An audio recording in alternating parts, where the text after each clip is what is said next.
Hello and welcome to Simon Miller's Pro Wrestling Show. My name is Simon Miller. This is a Pro Wrestling Show number 220. How the hell have we got to number 220?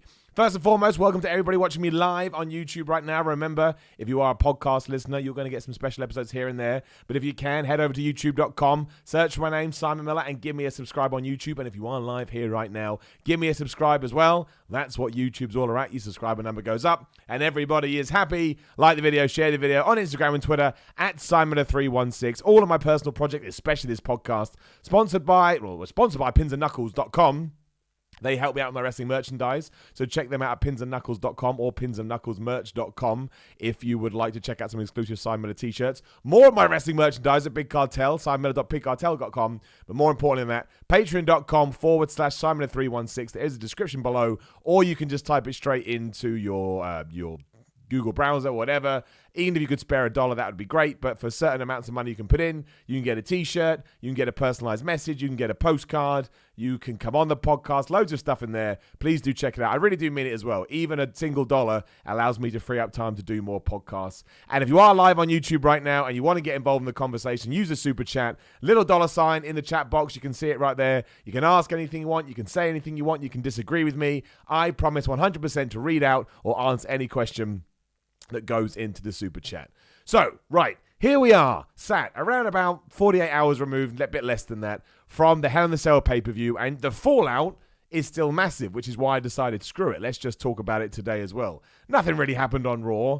Well, actually, no, it's what didn't happen on Raw that made me realize that this isn't going away for a while, right? And if you watch Raw, and you wanted to know what the fallout between Seth Rollins and the Fiend Bray Wyatt was going to be, well, we still sat here at 1:15 BST UK time, whatever time it is near you, and we still have absolutely no idea what the fallout between Bray Wyatt and Seth Rollins is going to be, because WWE has decided to just stay quiet about it. Now, like I say, usually around 2 p.m. on a Tuesday, we do ups and downs for Raw. I had a massive, that's why we're late today as well. They usually do the podcast before that. I had a massive audio problem earlier. Basically, my audio corrupted. I had to redo ups and downs, which is always the worst thing that can happen. So it's not going to be live about 2 p.m., but make sure you do keep an eye on What Culture Wrestling throughout the day. Check out Ups and Downs where we get into this. But WWE just decided not to mention it. Not to mention it. That would be like me coming on here right now, having like, I don't know, some kind of massive wound on my face, like something really grotesque and horrible. And every comment going, Simon, what's on your face, what's on your face? And me being well aware there's something's on my face, but just going, if I don't talk about it, maybe everybody will just forget. But you won't, because the thing that's staring you right in the face is my, my grotesque wound. And that is essentially what happened. On Raw, we had one little promo package, and then Vic Joseph went, what did he say? He said something like, oof, can't believe what happened at that match. And Jerry Lawler went, yeah, right. And then we just started talking about Tyson Fury. It was amazing. It was absolutely amazing. I mean, I guess it's good in a way, because at least it shows that WWE are aware that it didn't necessarily go to plan. But still, it's an absolutely crazy situation. Let's start here with Undead FB Goo in the super chat, who just says, Simon, what did WWE do to The Fiend? And then 3 crying emojis. 3 crying emojis, WWE. Look what you did to Undead. That's not cool. Let's start there. That's a great jumping on point. I don't really know. If you watch any of my videos, be it here on my own channel, my podcast, my show, whatever, or my What Culture stuff, you will have known that I was quite passionate about making sure that Bray Wyatt won this match. As we found out, a lot of people were also very passionate about it. And I just think that sometimes it just baffles me. Like, I'm a super positive dude. I get a lot of hate for that online, the irony, which is not lost on me. But I always like to take the good out of something, because I watch wrestling to be entertained. And there's nothing wrong if you're not entertained by it. There's nothing wrong if you watch it just to moan about it. That is very cool. It really, really is. Like, as long as you're getting whatever it is you want to get out of that and you're not dragging other people down, that's where the issues come in, then good for you. You do you, man. That's all that matters. And if you like that main event, hell yeah, man, I respect you even more. Because some people go, oh, well, it's a bad, whatever. You do you, like I say. However, my point is this. The last 6 months, there's been this incredibly organic and natural build that have turned Bray Wyatt, the Fiend Bray Wyatt, official name, into this incredible, what's the word I'm looking for? Just this, something that's bigger than I think many of us thought it would be when it started out. Like, we first saw that Firefly Funhouse, and we were all like, okay, that's weird. I don't really get what's going on. But Bray Wyatt had a plan. We invested in some long-term storytelling, and now we sit here on the 8th of October 2000. Well, let's go back a few days. The 6th of October 2019. And maybe a bit early, but still, we'd been putting that. WWE had put themselves in a position where we were going to do Bray Wyatt versus The Fiend for the Universal. Bray Wyatt versus The Fiend. Bray Wyatt versus Seth Rollins for the Universal Championship. There was some hoo-ha beforehand when the official WWE Twitter account put out, how do you think the finish will be? And it was pinfall, submission, or DQ. And everyone was like, well, get rid of that last one because that doesn't happen in Hell in a Cell. And as I'm sure you know by now, what happened is that Seth Rollins put a ladder. I think it was a ladder. I can't remember now. I think it was a ladder on Bray's face. And then he got a toolbox and he hit him. And then he eventually just, got a sledgehammer and he smashed him in the face. As we know, there is now a secret rule when it comes to Hell in a Cell matches that if you do that, you will get... Well, we all thought it was a DQ. The word coming out of WWE HQ is actually that this was thrown out. The match was thrown out by the referee, who has far more powers than I ever realized he had. And just to give you an idea of this, my man Stan says, why WWE, why? This was not hard to book. That's what we're going to talk about in a sec. Bogant's also thrown some money in the super chat. Thank you, Bogant. I appreciate it. But David Ayres said, the finish of Hell in a Cell. Oh, I've just read it. David said, the finish of Hell in a Cell made me more excited for AEW. I misread that at first. But I think, Stan and David have hit the nail on the head there. We'll start with Stan's point. It wasn't hard to book, and that's what I mean by about this organic and this natural build. It was quite clear that everybody was behind Bray Wyatt, that they were quite fascinated by this character. And also over the last few weeks, for whatever reasons, we don't need to worry about it too much, Seth Rollins has kind of fallen off his mantle a little bit. He doesn't feel like this red-hot babyface that he certainly had maybe at WrestleMania. That happens in wrestling all of the time. But the best thing to do is to take a step back and sort of survey the situation you have, look at the environment and go, okay, well, what is the best thing to do here? And I can't in any world come up with a scenario or a pitch where you would go, well, let's have Seth Rollins win the match by, vicarious means, and that will be okay, because that just makes Seth Rollins look like a wuss. It does. Like, he didn't beat him properly. He was just, he kind of like fluked his way to a win, or however you want to put it. And for Bray Wyatt, The Fiend, it just takes him right back to what he was before. Really cool character, really great promos, really great vignettes, absolutely fascinating, captivating, spectacular. But then when push comes to shove, he can't do anything. And talking about the match itself, I know a lot of people that didn't like the red tint, they didn't like the fact he was getting up at one or kicking out of all of these moves. I actually think in retrospect, all of that would have been fine had Bray Wyatt won. Now, I'm a sucker for nostalgia, so I actually quite enjoyed the red tint. I know it looked awful if you were there, I totally understand, but it reminded me of Kane, so I'm going there on my little 1997 trip and I'm feeling like I'm a little kid again, right? That's why I enjoyed it. And when he kicks out one after a move, I loved it because like, wow, this guy, I honestly, I think the whole presentation zapped me back to being 8 years old, where I could suspend my disbelief even though what I'm seeing is absolute nonsense, really. But that was fine because it's like, oh, he's got supernatural powers and he can't stay down and he loves the pain. All this stuff that, wrestling says all the time. I did think there was way too many curb stomps.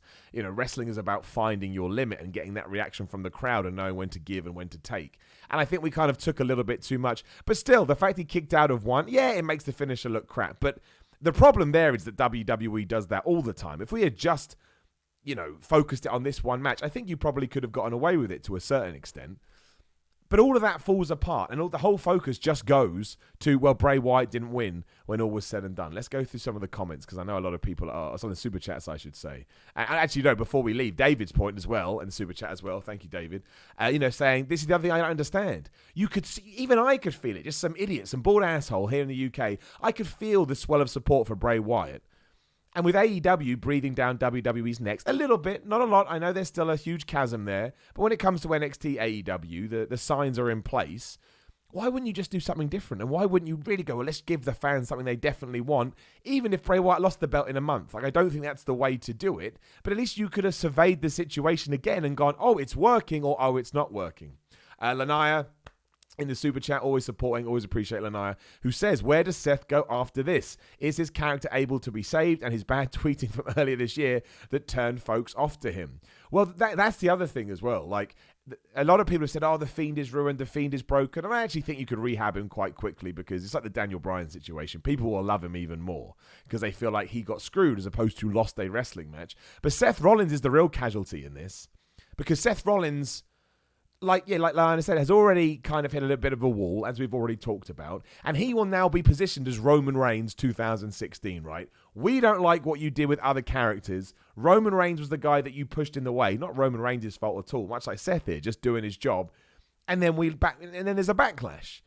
And which is, it's a crazy way to watch wrestling in 2019, but that's where we've ended up. That's what we've done. That's how fans react. We react to management, and we do that by focusing on the guy that got in the way, and we stab him with pitchforks. And that's honestly why Seth Rollins was kept off Raw. Let's just be honest with ourselves. They probably thought if we send him out there, he is going to be booed to tears, and we don't want right now. That's not, and it's a smart move. It really is. Like if you're doing damage control, as ludicrous as it was from a storyline point of view, I think you probably did have to do it. But we shouldn't have been in that position to begin with. That is my point. So Lanaya is absolutely right. What we do now, I think you got to turn Seth Rollins heel. I don't think they will, but I think looking at the lay of the land, unless we somehow manage to move past this really quickly or rehab it, I think you got to turn Seth Rollins heel. I don't think he has much upside as a babyface. With all the tweeting stuff, I think he's already come across that way. I don't think we have a choice. Undead FB Goon in Super Chat says WWE broke Adam Wilborn. Of course, what culture's Adam Wilborn? He did. Adam Wilborn is like me. Adam Wilborn will get excited about the littlest things in a good way. But even he just gave a massive facepalm during the What Culture live reactions on Hell in a Cell. Go check that out now. It's actually it's quite...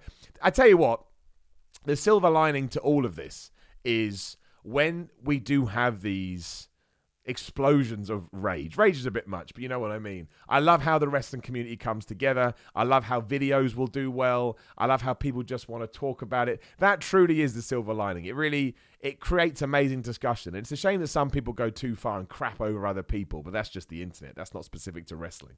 But yeah, that is my favorite thing about it. I love it. Sean Gilhorn in Super Chat says, F WWE. That is all. Again, it's hard to... Even if I wasn't upping and downing and all of that, I don't think I'd ever not watch Raw. I'd probably watch it more sporadically than I do now if I didn't feel like I was in the mood. But I don't think they could ever book anything so bad like that. If it was offensive, I would. But I don't think they could book anything that I'd actually properly stop watching. However, I'm completely sympathetic to those people that are now like, what's the point? Because you invest in this stuff. And you invest in the Fiend, and I presume a lot of people expected, well, if we are going to do a Universal title match so quickly for a guy that we consider to be the rising star in the company, it's probably because WWE have seen what we have seen, and now we want to crown him as our champion, because what a pat on the back Barry Horowitz that is. And we didn't. We just did it because I think on paper it sounded good, but we didn't actually have a way to get out of it. And wrestling is really simple like that. You don't have to book it. You control it. So if you don't have an out for that match, don't do it. And the best...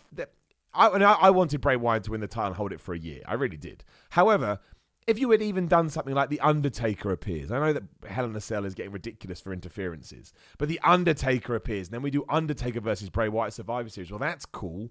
That would get people excited. Or, honestly, I think this would have been a better finish. I don't agree with it. Have Seth Rollins win. If Seth Rollins is really your guy and you are Roman Reignsing him and you want him to be a strong Universal Champion, just have him win. I think it would be ridiculous, but it's far better than introducing a disqualification or a throw out for... And why was the referee saying to Seth Rollins, this is not you, Seth? You don't know him. Also, this guy on the floor, Bray Wyatt was on the floor at the time, he's serial killer. Basically, he's serial killer. You got to do whatever it takes. Matthew Bailey in the Super Chat said, if they didn't know what to do for the finish, why would they backbook the match in the first place? To me, the DQ in Hell in a Cell is WCW levels of bad. Matthew, you are right, but I the only thing I will deflect is the WCW thing. Just because what WCW would have done is they would have just had commentators tell you that what you were watching was storyline and fake, so you shouldn't worry about it. And that, to me, is the big disconnect. Don't get me wrong, it's headed in that direction. But the Buff Bagwell story is the one I always told. When the storyline was that he was being pushed. He was being pushed. And then he went out and didn't play ball in a match because management had told him he had to lose. And that was storyline. That was the storyline. But you are right, though. It's not... I just think, who was this for? Who was this for? Who was ever going to enjoy, we'll call it a DQ, who was ever going to enjoy a DQ finish in a Hell in a Cell match? And also, we could start saying, have we now destroyed that concept entirely? Because last year we had a no contest between Braun Strowman and Roman Reigns because Brock Lesnar came out, but that had the surprise element. So, not great, but not as bad.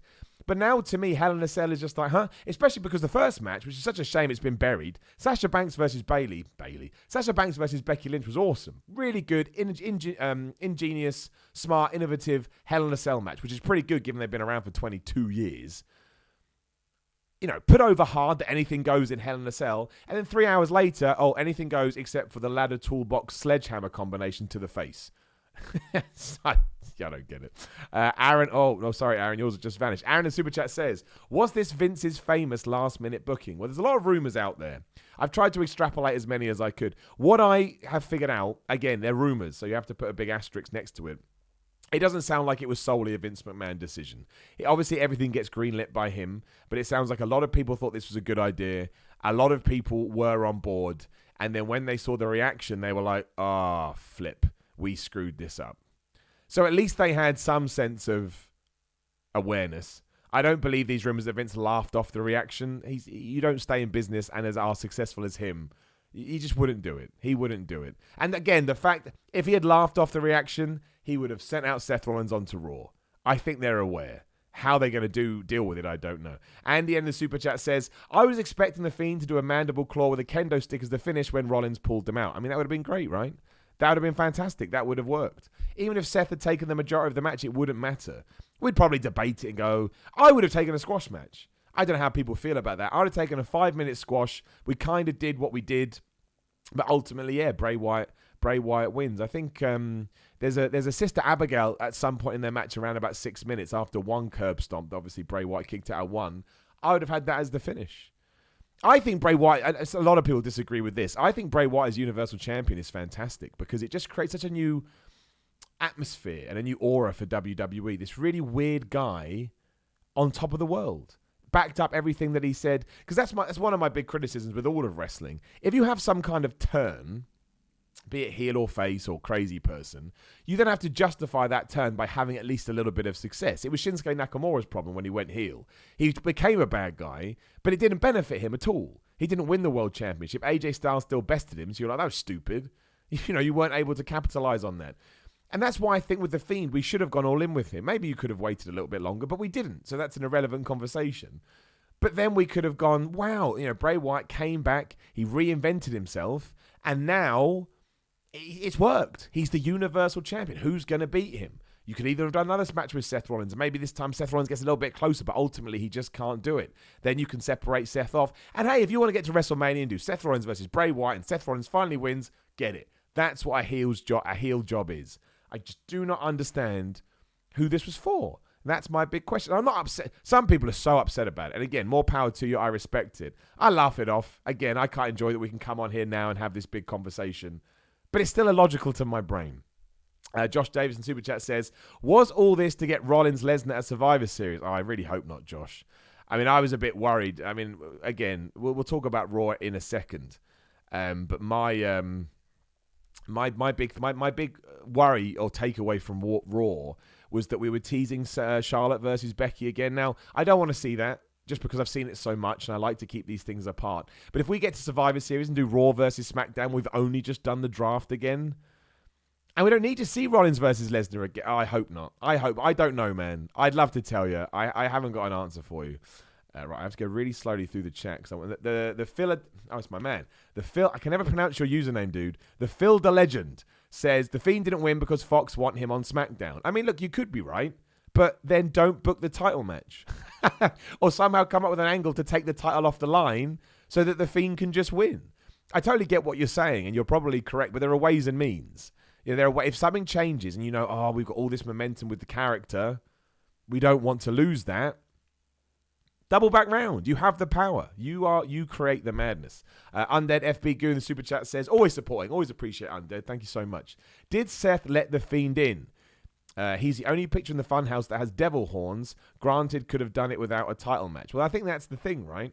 That's the thing. We have so many unanswered questions, and WWE also does. Again, that's why the Fiend, Bray Wyatt, and I love saying it like that. It's so facetious.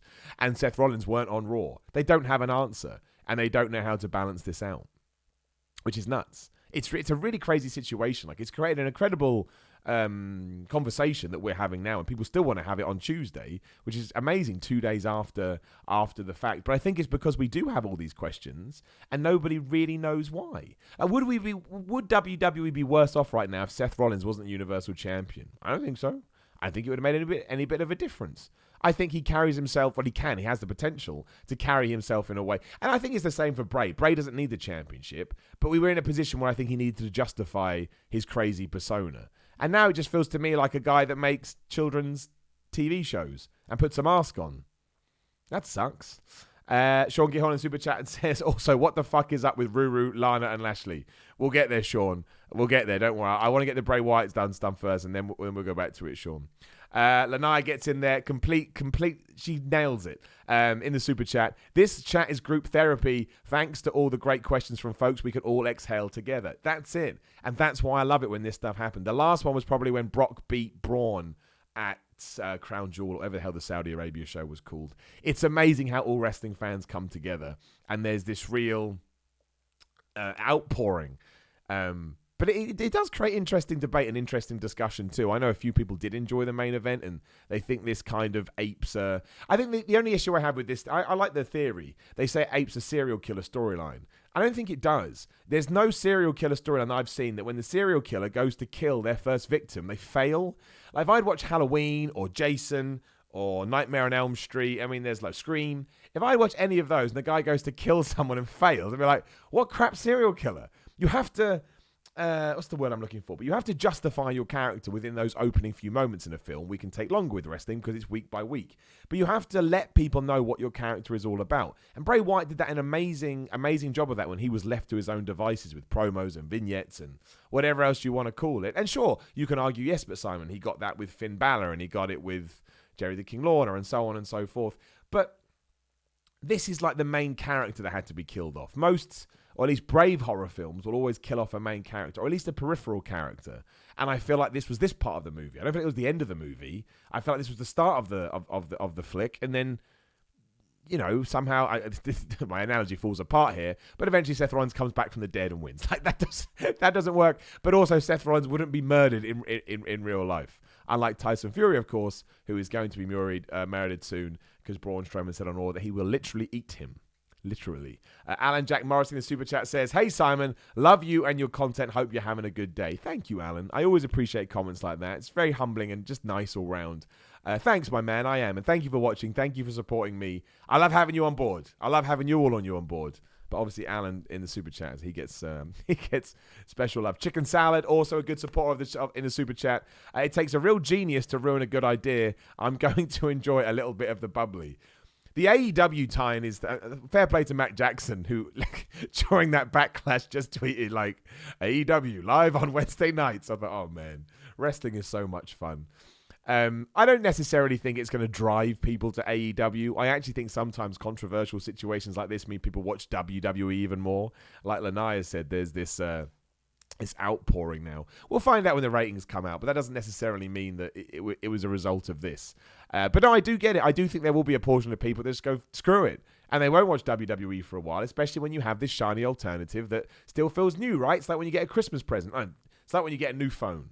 I do this all the time. You get a brand new phone, you upgrade, and you're like, oh, I'm going to treat this like a baby. My phone's right here. And you walk it around, and you're like this. You're like, oh, and you put it down. Then in a week, you're chucking it on your bed because you get used to it. And that's what AEW is right now. You've wrapped it in cotton wool.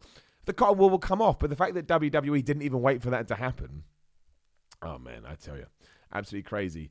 Aldous, there you are. Aldous Tyler says, this just shows why there's such a demand for AEW. I think that's a really good, interesting way to put it. You're right, because we don't know. I'm going off speculation here and my gut feeling, but I don't believe that AEW would have booked an angle like that. You're right. I think if Bray Wyatt was in their company and they looked at the fans and they heard the fans, they thought, oh, wow, there's something here.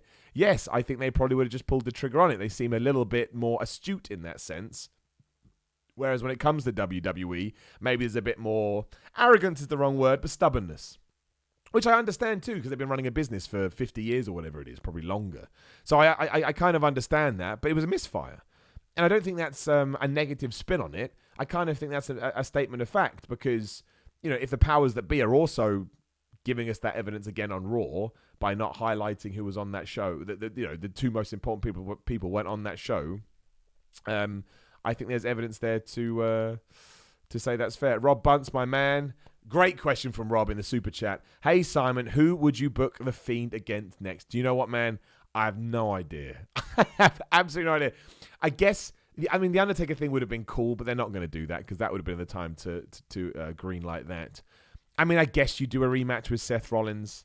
Maybe you just do massive rehab and you let Bray kill him, and then at least we got to where we should have been to begin with. Outside of that, I don't know. I know when Raw went off air, he attacked Cesaro, but I think that was just for the live fans, put a smile on their face, which they should have done. Get to see this character people are excited about.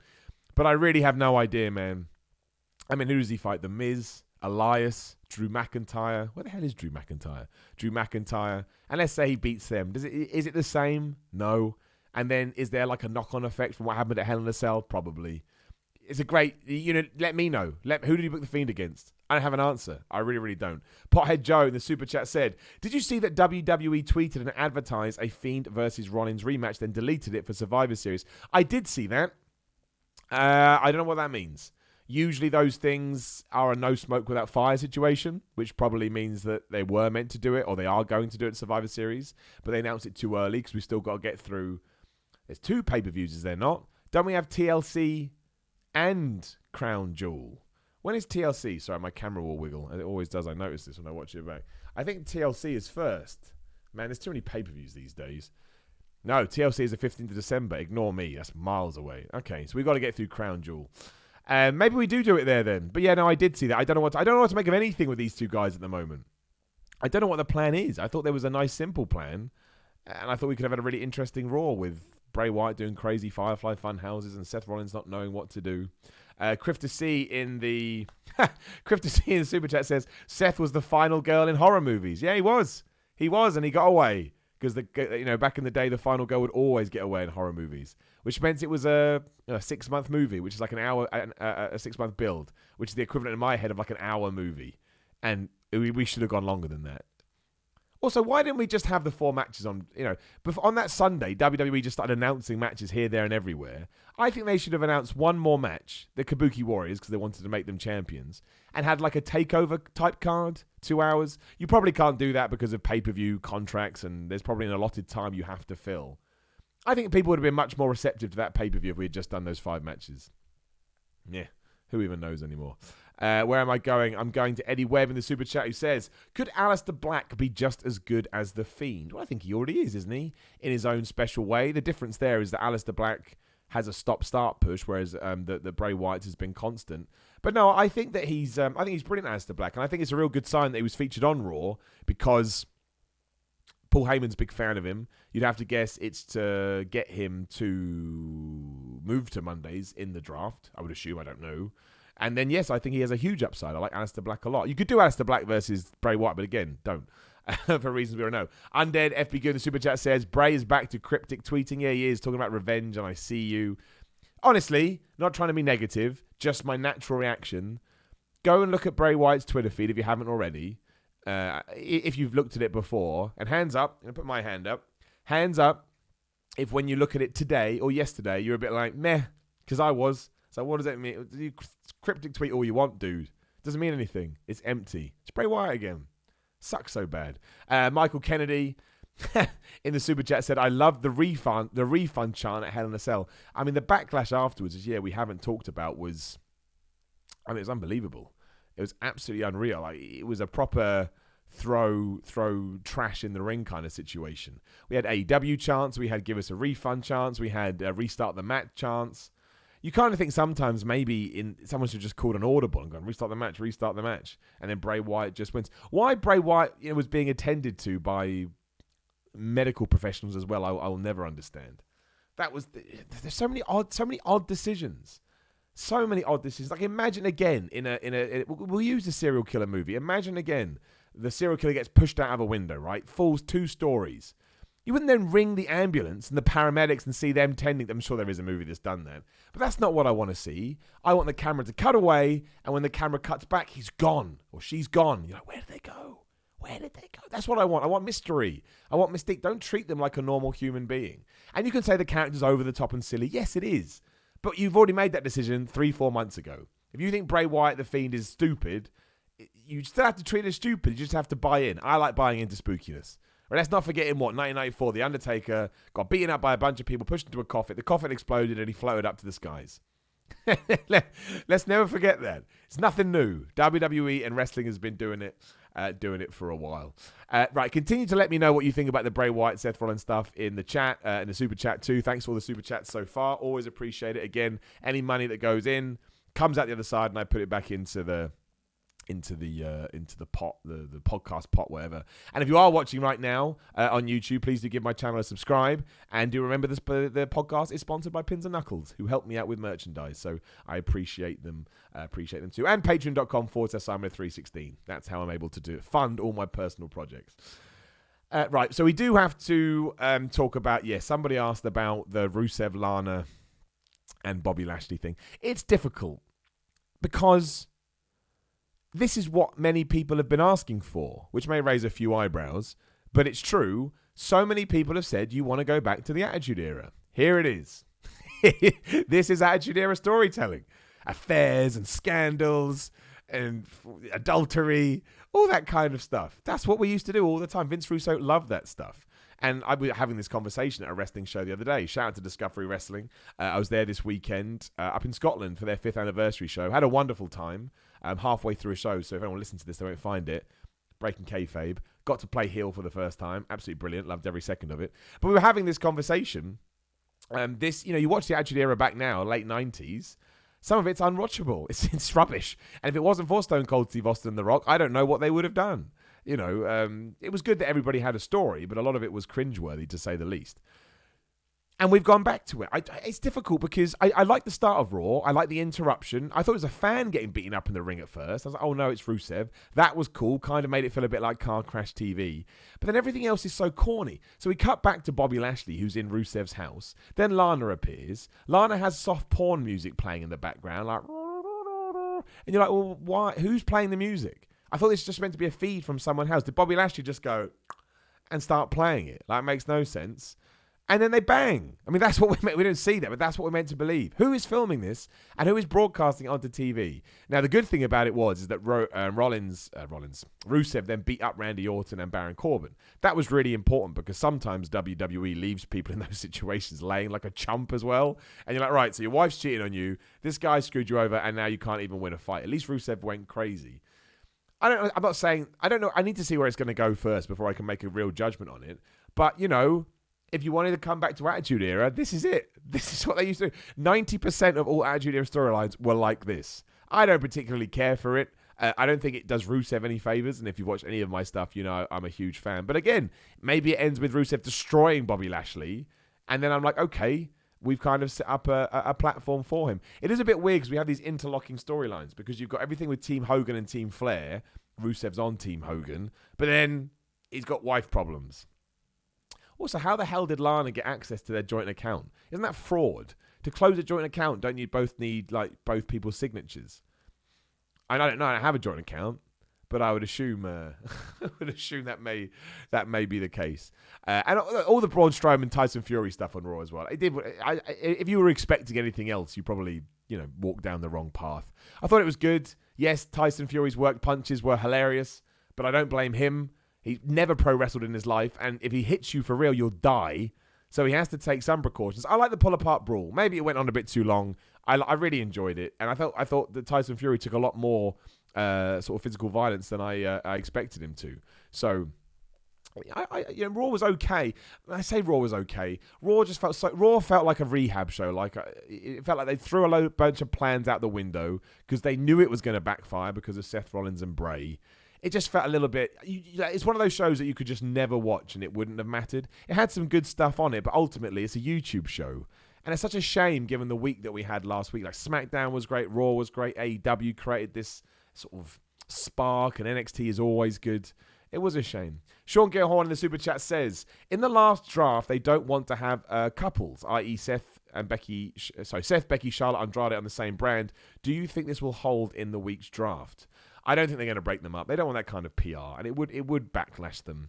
I think Seth and Becky will be on the same brand, probably why Seth won the belt, because he doesn't look like Becky's going to change. And I think Charlotte, does it really matter which brand you put Andrade on? No, I don't mean that horribly, but he was barely on the show last week. He wasn't on the show last week or this evening, last night. So I think they've clearly positioned it as Becky is your superstar on Raw and Charlotte is your superstar on SmackDown, which is fine. Seth doesn't need to move if Roman's on SmackDown, and Andrade, unfortunately, at this point is just kind of floating through his WWE life, although I hope he does get a big push. So no, I think if you're a couple in WWE, that will hold. Although saying that, I've said that Aleister Black is going to jump, and he's married to Zelina Vega, who's Andrade's manager. Interesting. I hope they don't do anything. I mean, wrestling is hard enough without breaking you up from your spouse. I think it's nice that you've met somebody. Nobody should get in the way of that. Eddie Webb, just a random question. I like it. Said, what are your thoughts on MJF and Orange Cassidy? Well, I think MJF has a ton of potential. I think he's kind of one of the best pure heels we've seen in a while. Reminds me of like a young Chris Jericho, young Randy Orton, that kind of guy. Young Miz that comes along, you're like, well, that guy's an asshole, but in a good way. I think he have a massive upside. And Orange Cassidy, to me, is why wrestling is so brilliant. If you can come up with an idea and you can come up with a character that fans interact with, it doesn't matter if it makes sense or doesn't make sense or people like it, don't like it. If you can get that engagement, you can go all the way to the moon. And I respect Orange Cassidy for coming up with it. And I hope he finds great success. And anyone that doesn't like it, that's cool. That's your choice. I'm a big fan. Messi in the super chat says, super chat, I wouldn't have minded. Sorry, hand on heart. I don't say super chat twice. I wouldn't have minded the Hell in a Cell ending so much if it wasn't so sudden and Bray wasn't flat on his back the whole match. Did he even get much offense in? You know, you make a good point. That probably would have balanced it out a little bit better. No, he didn't get that much. He also broke Seth's neck, which wasn't sold at all. Don't do that move. That should be a finisher, really. I think I prefer that to the mandible claw now I think about it. But no, you're right. It was a very Seth Rollins... It wasn't a Seth Rollins match. It was a Seth Rollins-focused match, and Bray Wyatt just happened to be in it, which is a real shame because I really did. Like, call me a loser, call me whatever. I actually popped. I was watching it in a hotel room. Again, you can go watch... In fact, yeah, definitely go check out Ups and Downs for Hell in a Cell. You know, you get a few more opinions there. Over on What Culture Wrestling, make sure you subscribe. Yeah, I popped in my hotel room when he started kicking out at one. I know there were too many curb stomps, like I really do. But when he started kicking out at one, I was like, this is different. This is special, and Bray Wyatt's so scary. He's got powers. I loved it. And then it... Again, I think we would have got past all the other foibles if he had just won, like I say. But we didn't, and that's when you start going, oh, and then they did this, and then they did that, and they raised the cage, and then medical professionals are out there. I honestly didn't even mention on that episode of Ups and Downs that Bray Wyatt had stuck his fingers in Seth Rollins' throat and made him bleed, because I forgot. I wasn't even thinking about it. It was irrelevant to me at that stage of proceedings. It was all like, who cares? Who cares? Like, we're too far gone for me to care about where this storyline is going because we had this 90-degree shift that I wasn't expecting. But you're right, it was a very oddly booked match. I don't get any of it. Why do we do it? We didn't have to do it. We could have just not have done it, and everything would have been the same. Let me just make sure I've answered. That's Sean's chat. Yes, we have. We answered that about Seth and Becky. But hey, look, we're here now. Onwards we go. It certainly sounds like in Saudi Arabia, of all places, we're doing Brock Lesnar versus Cain Velasquez. And who else are we doing? Oh, Tyson Fury versus Braun Strowman, of course, which is going to be very interesting. Shout out to Anthony Taggle in the super chat. It says, have to get to work. Love you, Simon. Have yourself a great day. Love the people that watch this show. Thank you so much, Anthony. You have a great day too. I hope work goes all right. And thank you for the support, as always. Like I say, I can't do these things if it isn't for support like people like you. So thank you very much. And Under FB Goo, always supporting the chat, says, Jimmy versus Darby and Moxley versus Spears. Thank goodness for AEW. Yeah. Switching gears a little bit, they've announced Jimmy Havoc versus Darby Allin, and the winner gets a world title match the following week. And this is actually quite a good comparison. Big backlash to that. I saw loads of people tweeting Cody Rhodes going, you said wins and losses matter, blah, blah, blah, blah. And he came back and said, yes, but also quality of wins matter. And he had a step-by-step process for why he feels it's justified to have that match and have the world title match in Philadelphia, I think, against Chris Jericho. I love that. A, responding to the fans. B, even if said fans don't agree, Cody Rhodes has thought it out. And that's all you need in wrestling. You just need somebody, especially somebody in power or related to the company, to justify it. And you go, okay, they've justified it. So, I really like that. I'm a bit biased because I don't know Jimmy Havoc, but I've worked on similar shows as him, and he's a lovely dude. If I got to see Chris Jericho versus Jimmy Havoc on a Dynamite show, that'd be a bit of a surreal moment for me. Probably more so for him. But I think Darby Allin will probably win. I think there's an idea in place. And obviously, Moxley versus Spears, that's going to go down too. A lot of people will enjoy that. It'll be interesting, the second episode of Dynamite. Like the first one sometimes is a free hit, a free goal, whereas the second one, you need to come up with some ways to keep people locked in. It is crazy. I don't think have we done a show since The Rock was on SmackDown? I don't think we have, because they had a crazy weekend. I mean, 4.4 million people were watching when The Rock was on TV. I mean, it's no big surprise. The Rock is a huge, huge deal. You know, he's the biggest grossing movie star in the world. But it's just madness to me that we can go for... I thought SmackDown was an awesome wrestling show. I had a great time. I thought the set looked amazing. I felt like it felt big league to me, right? It felt like a real special event. And to go from that and the fun of The Rock and the Kevin Owens stuff, which I enjoyed, and how did we go off air? Of course, Cain Velasquez. I'm a big MMA guy, right? I'm a big UFC guy. So, and also I understand the business decision. So even if I wasn't into Cain and Brock, I understand the business decision. You're on Fox. Fox was synonymous with UFC for so long. You're probably going to attract some extra people. So I was all good with that. And then 48 hours later, it's all fallen apart again. I don't understand how we get here. Dan Lemley in the super chat just says, just spreading some love. Keep up the good work. Thank you, Dan. That's really, really kind of you. I appreciate it. I appreciate your super chattage, and I just appreciate the kind words. I'll give you a bow.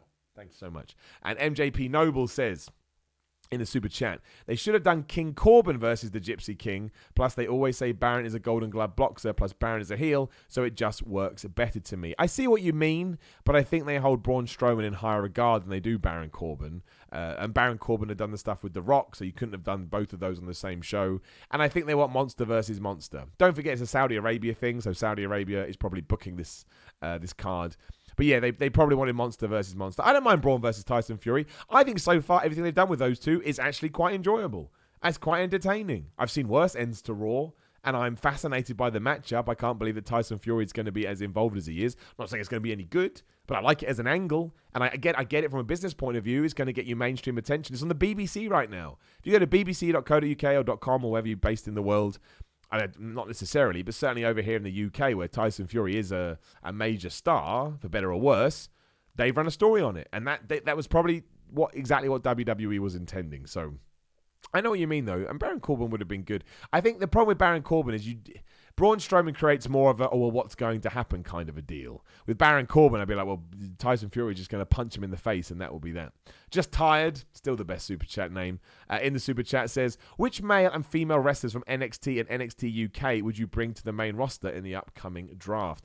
I don't expect to see any NXT people, or at least minimal, move to the main roster, because NXT is now a show of its own, a brand of its own. If anything, it needs depth, it needs people. You don't want to shift anybody there. I mean, you could shift Matt Riddle to the main roster, you could shift Adam Cole, but I think they don't bolster up Raw or SmackDown as much as they leave a gaping hole on Wednesday nights. So no, I don't know what we're gonna. The only sort of surefire hits I have for the draft, I'll be wrong now, of course. Seth on Raw, Becky on Raw, Charlotte on SmackDown, Roman on SmackDown. I think Braun will stay on Raw. I think AJ Styles could move to SmackDown. Don't know, just an idea. Not necessarily going to happen. Although he's still the US champion, so maybe that wouldn't happen. But outside of that, I don't know. I think they are the big ones. And I think that's another reason, going back to the title of this episode, another reason why Rollins potentially won. Because WWE feels like they've hit reset recently. We've gone back to the start of creative, and the four people they wanted to have the belts were Brock Lesnar, Seth Rollins, Becky Lynch, Charlotte Flair, and we've done that. Synex, or Synex maybe in the super chat, what do you think of Tommaso Ciampa? Well, Tommaso Ciampa's my guy. Bald-headed guy. The other day he was tweeting out why. I mean, nothing to do with me, but I pretend that it is. I love Ciampa. I think it's incredible. He's been able to come back from his neck injury so quickly. I think he's really good at what he does. I think he's one of the best heels in all of wrestling, although he's going to have to come back face because his story is too good. You can turn him heel eventually, though. And I think he'll be a massive asset to NXT, and it's probably exactly what they need right now. Underrated before, exactly where he should be right now. Well, he could be bigger, but you take my point. Mr. Slump, another amazing name. in the super chat who said, Bobby Lashley must have got a hold of Woo Chew. I appreciate that, Mr. Slump. I should have talked about that earlier. Of course, Kayfabe News.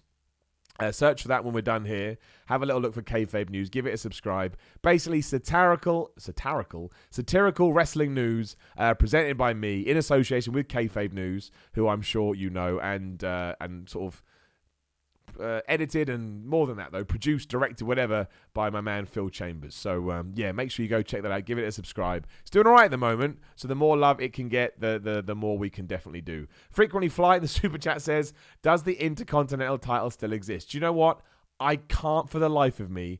I don't know who the Intercontinental champion is. It will come to me in a second. Shinsuke Nakamura. Thank you, Brain. That took me, 5 seconds to work out? That is no good. Talking of bizarre champions too, I mean, if I was in WWE right now, I'd be begging to be a heel. The Kabuki Warriors, Kairi Sane and Asuka. 2 for 2. 2 for 2. Won the belts. Then they go to Raw and beat Becky and Charlotte by spitting mist in Becky's face. Doesn't matter, though. A win is a win. How crazy is that? How absolutely nuts is that? Like, I don't know why they're heels either. I was kind of in two worlds about this. I mean, look, in terms of storytelling and in terms of what WWE is, we should absolutely be coming up with angles and presentations and threads to explain when there is a change of personality by someone. But I was also like, well, if I was Kyrie and Asuka and I never got any TV time and I was jobbed out, maybe one day I would come out and start cheating. Oh, there's someone at my door. I'll just leave it rolling. Give me 1 sec. Actually, no, let me do the thing. I'll be back in 2. I don't know who this is.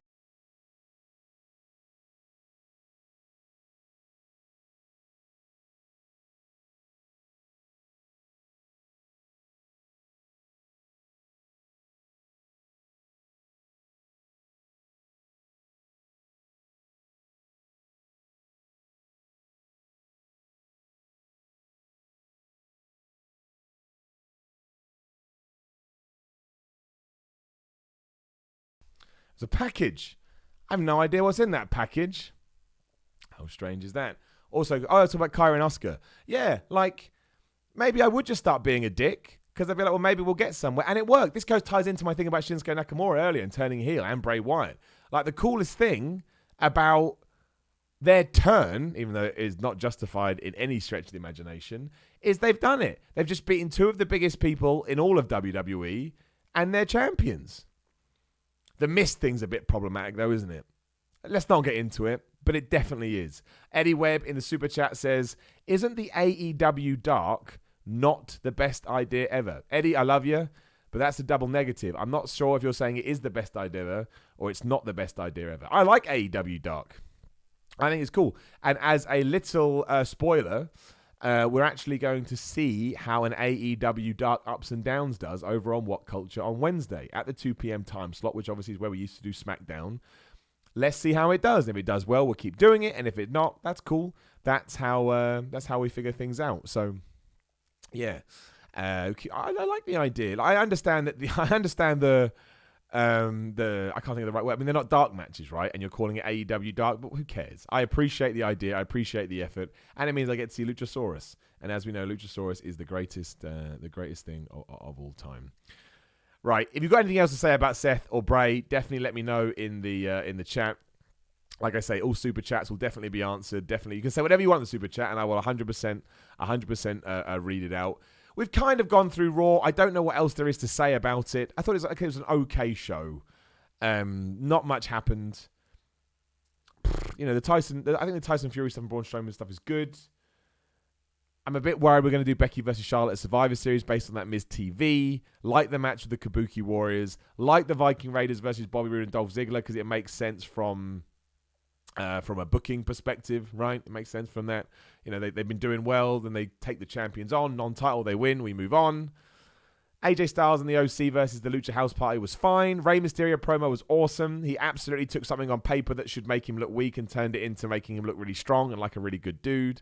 So, yeah, all in all, it was a rehab episode of Raw. Let's not pretend otherwise. It's like, how do we get through 3 hours without talking about the thing that everybody wants to talk about? And they did it. Well, they did it from one point of view. We're still here talking about it now, 48 hours later. So let's go check the news. As I do, go and get it up again. If you could smash that subscribe button right now, I would really appreciate it. Let's put the lifeblood of the channel. The more subscribers we can get, the more views we do. I mean, that's how it works, right? Search is good. So, yeah, please do subscribe. It costs nothing as well. We talked about Bray Wyatt appearing afterwards and beating up Cesaro. I don't think that ties into anything. I think that's just going to be... It's just for the live fans, and good for WWE for doing that. We are apparently going to get Dolph Ziggler and Bobby Roode versus the Viking Raiders next week for the Raw Tag Team Championships. How we can confirm that, I don't know.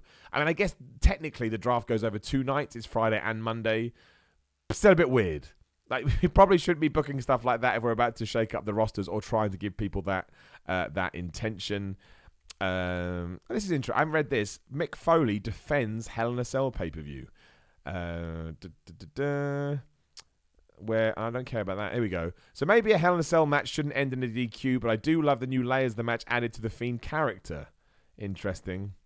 And Corey Graves said, it's almost like someone is going to hit the reset button if only there was a reason. Oh, wait. I hate stuff like that. I hate cryptic tweets like that. Like, it's okay if you think it was good, and it's okay if you think it was bad. That's fine. Doesn't make you a bad... I know some people go too far, like I say, but whatever. You're allowed to have an opinion. That's what it's all about. And we've talked about the Bray Wyatt and the other thing we should talk about, of course, as well, is that Sasha Banks apparently wasn't on Raw because she wasn't cleared to wrestle. I did listen to the Wrestling Observer earlier, which I always like to do on a Wednesday, Tuesday once Ups and Downs is done. And even Dave Meltzer said he wasn't sure what the situation was, but he's going to try and find out. And Bray Wyatt wasn't medically cleared either, but that must be a little thing, like a concussion or something, because he came... Well, not the concussion's a big thing. I don't know what it was, but he obviously came out and did that segment at the end, so we will see about that. But obviously, best wishes to Sasha Banks. Hope everything's okay, especially because at the moment she's been absolutely smashing it. I think all her matches with Becky Lynch have been great, and I'm excited to see more. NWA Power airs later as well, which is cool. It's going to be a studio show, and if you've never watched the studio show of wrestling, it will feel different.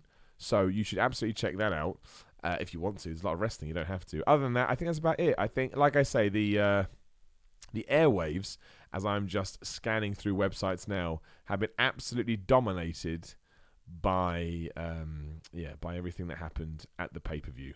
There is some rumors as well that people backstage in WWE know that it was a disaster. But how can you not? How can you not know it was a disaster after that reaction? Like, your fans are a good barometer. Social media is a good barometer to a point, but sometimes the negative voices can be louder. I don't know, man. I don't know. We will see what happens. We'll see where we go from here. Pretty crazy all around. As we do wrap up again, any last minute questions, any last minute super chats, absolutely throw them in there now. For some people are asking about ups and downs. There was a technical issue earlier, hence why the podcast started late as well. My audio died. So essentially what you will see when it does go live is my second attempt. And second attempts are never as good as the first, but I tried. And I had to rush. But that's life. What can we do?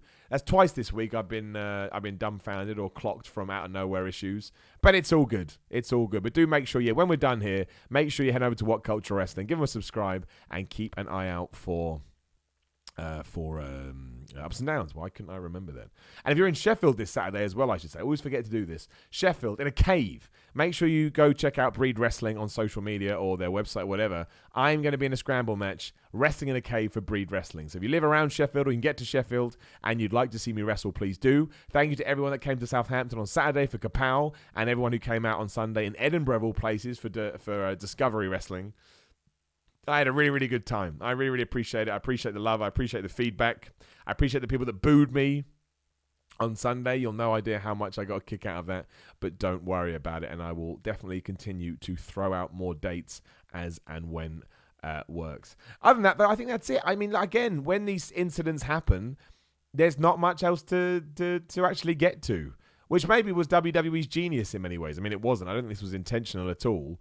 But it just dominated wrestling news for the last, since Sunday, since it happened. When I woke up, I never check social media before I watch a pay-per-view or a show, because sometimes you get, what's the word I'm looking for? But it can influence your opinion, even if it's subconscious. So I make sure I stay away from all of that. But I forgot on Sunday, and I was just, oh my God, I could not believe. When I woke up on Monday, I had so many notifications, and I was like, oh, something's happened.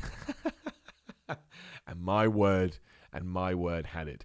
Shout out to Dane Berryman in the super chat. He said, are you excited for NWA? I mean, I am, because I like the presentation. Again, I like the fact it's a studio show. When I do watch it, it'll make me feel like a kid again. But I'm probably kidding myself to say I'm going to be able to watch it every single week, because there's just so much wrestling on now, which is both a blessing and a curse. But I think the cool thing about it is you get to choose. Make sure you don't burn yourself out. That is sort of on the person watching. And we'll see where we get to the end of the year. But I hope MLW does well. I hope NWA does well. WWE, AEW, Impact, anyone that I may have forgotten. Yeah, I hope that. I just want wrestling to do well. The better wrestling does, the more, the better usually it does for the wrestlers. And most companies will get under the other's skin to the point we get better creative product. So yeah, and NWA's got a good roster. If you go check out the NWA roster, it's pretty damn good. So I'm sure they could. And Nick Aldis on top. I like Nick Aldis again, another UK guy. Met him at All In, which is over a year ago now. My word, where did that go? Good guy all around. Right, on that note, let's start bringing it to a close. Again, patreon.com/Simon316. Even if you check out the page and see if any of the rewards on there are interesting to you, or you could just throw $1 in the mix. It really does help. It allows me to turn down other work so I can do stuff on my own channel like podcasts and whatever else that we get up to. So I do appreciate everyone that is a patron. Thank you so much. And of course, if you check it out, you can come on the podcast and we'll have a little chat about wrestling together. Subscribe to the channel. Please do that. Again, lifeblood, blah, blah. Mentioned it 100 times now. Like the video, subscribe. At Simon316 on Twitter. At Simon316 on Instagram. Go to What Culture Wrestling now and keep an eye out for ups and downs. Not sure when it's going to go live. I gave it to them very late because I'm an asshole. Even though it wasn't my fault, I still am. Somebody asked if the stream stays up. All the streams stay up. You can go to my channel right now. It's inundated with streams because I love streaming too much. I should probably try and balance it out better. But hey, we'll see. We'll just take it day by day. That's what we'll do. We'll take it day by day. But ultimately, have great days. Enjoy yourself. We'll see what happens on SmackDown on Saturday. We'll see what happens on AEW on Wednesday. And tomorrow, if you do miss that 2 p.m. time slot, we'll do ups and downs for AEW Dark. And we'll see how that is. Maybe it's rubbish. Maybe it's absolute pants. As for Seth Rollins and Bray Wyatt, we will know more next week. You can't keep Bray Wyatt off TV for 2 weeks, I don't believe. Same with Seth Rollins. He's a Universal Champion, especially given the feud with Brock Lesnar. My word, would you be stepping on tainted ground. But let me know. What do you do with Seth? What do you do with Bray? Where do we go here? Who does the Fiend fight? Do we do a rematch and we just rehab all of this? Do we separate them? Do we learn from this and realize that we don't have a finish, we don't have a way out, that it's not a good idea to put ourselves in these situations? I don't know. Come and tell me. There's a bunch of ways you can contact me. I'm always interested. I always love the engagement. I always love the interaction. Even the people that just insult me. I love it. As long as I'm making you care, I do not give a shit. Right. Thank you so much for spending this last hour with me. I always really appreciate it. And keep an eye out. If you see that live thing and you can give me a click and even come watch for 10 minutes, that's awesome as well. Let me get my end button. This was a good one. I enjoyed this. Speak to you later.